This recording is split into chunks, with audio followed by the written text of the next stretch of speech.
responsable de 4000 décès chaque année.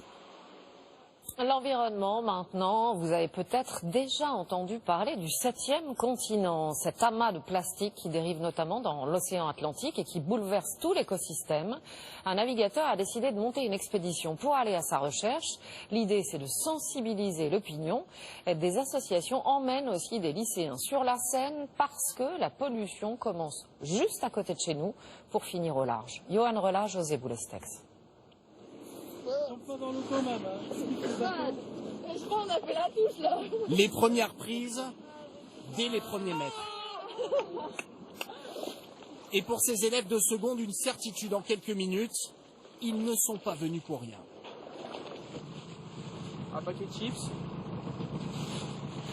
Franchement, il y a vraiment beaucoup de choses qu'on trouve en peu de temps.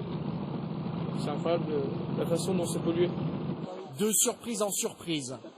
Derrière cette péniche, à quelques mètres de Paris, des déchets plastiques par dizaines en suspension. C'est flippant, non? En 20 minutes à peine, le même constat pour toutes les équipes. On voit que les gens font pas attention. Parce que, franchement, quand on récolte quand même 2 sacs en 20 minutes, ça fait quand même beaucoup. Des débris parfois gigantesques, aux conséquences invisibles à l'œil nu. Phtalates, bisphénol, ces plastiques contiennent souvent des substances dangereuses.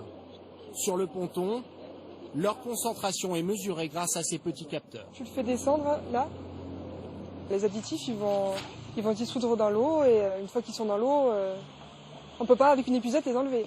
C'est pas ça, non, ils sont dans l'eau. 2 heures d'expédition et pour ces 40 lycéens, 100 kilos de plastique collectés. Les produits de notre consommation en fin de vie. En fait, ces bouteilles, ces déchets, etc., deviennent ensuite des micro-déchets, tout petits, parfois 5 fois plus petits qu'un plancton. Au gré des courants, 6 millions de tonnes sont charriées chaque année dans les océans.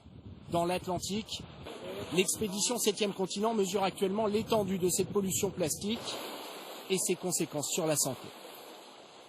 On voyait à l'instant ces lycéens nettoyer la Seine, mais pour les terminales, l'emploi du temps en ce moment, c'est plutôt révision. Et pour cause.